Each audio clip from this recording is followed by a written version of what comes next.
You're listening to An Ounce, Season 2, Episode 6, Rabbit's Revenge. You are listening to An Ounce, a podcast providing inspiration, ideas, and wisdom through engaging stories, commentary, and interviews, so you can live life better.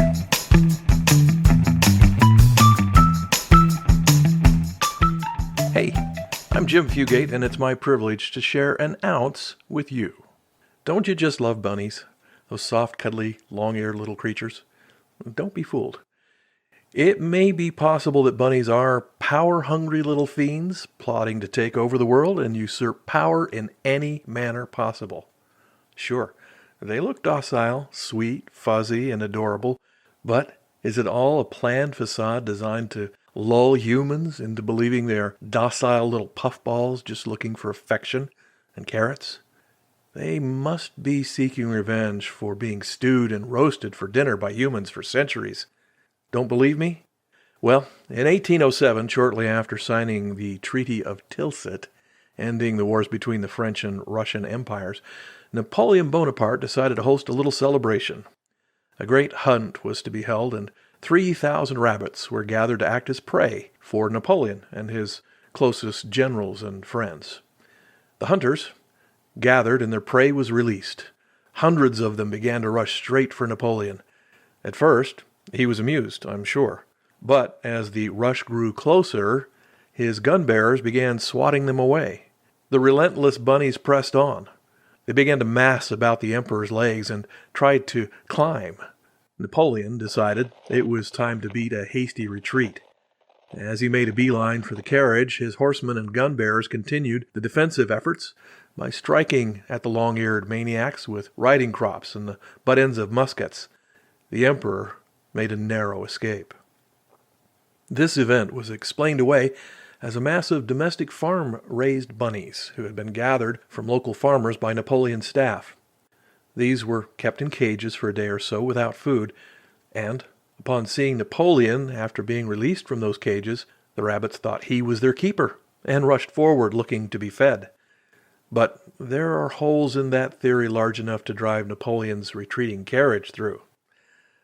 Lest you think this was an isolated incident, more recently, in April of 1979, Jimmy Carter was out on a flat-bottomed boat fishing near his family home in Georgia.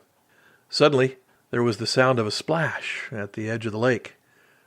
Turning to look at what had caused the splash, President Carter saw a bunny that had entered the water and was swimming directly toward him. Was it possible that the bunnies had decided to try a new amphibious assault strategy? Can't you just imagine the Secret Service radio crackling out, "Who let that bunny through the perimeter? Don't you people remember what happened to Napoleon?"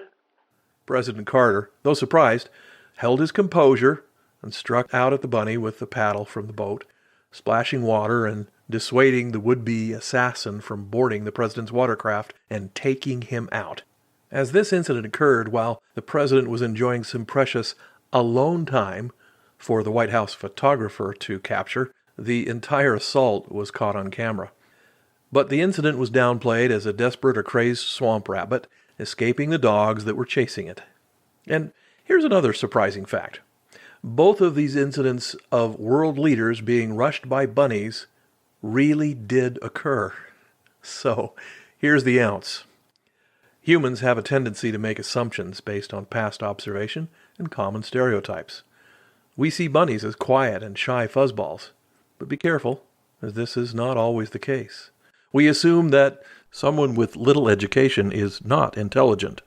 But Samuel Clemens, a.k.a. Mark Twain, the creator of the well-known characters Huckleberry Finn and Tom Sawyer, and Henry Ford, the founder of Ford Motor Company, had very little education. We expect that knitting is a craft enjoyed by little old ladies, but Randy Grossman and Roosevelt Rosie Greer, both outstanding professional football players, along with Russell Crowe and Ryan Gosling, well-known actors, all knit. We make the assumption that weapon systems, especially complex ones, would be created by great male inventors.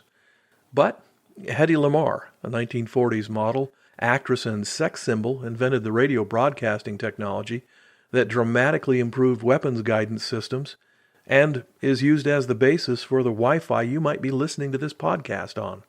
While generalization and stereotypes exist for a reason and can be very helpful in guiding us through our lives, we'd best be careful not to allow these kinds of assumptions to keep us from seeing what's really there, right in front of us.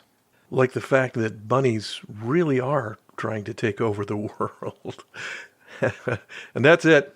An ounce submitted for your consideration.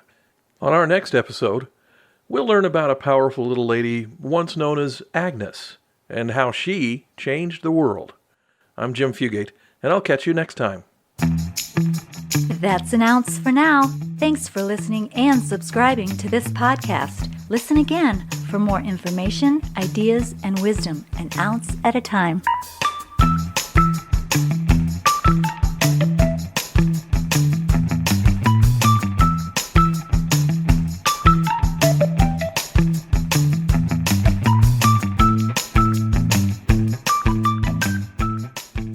Hey, Tish, I really need you to get in there and take care of those dishes, if you could, please.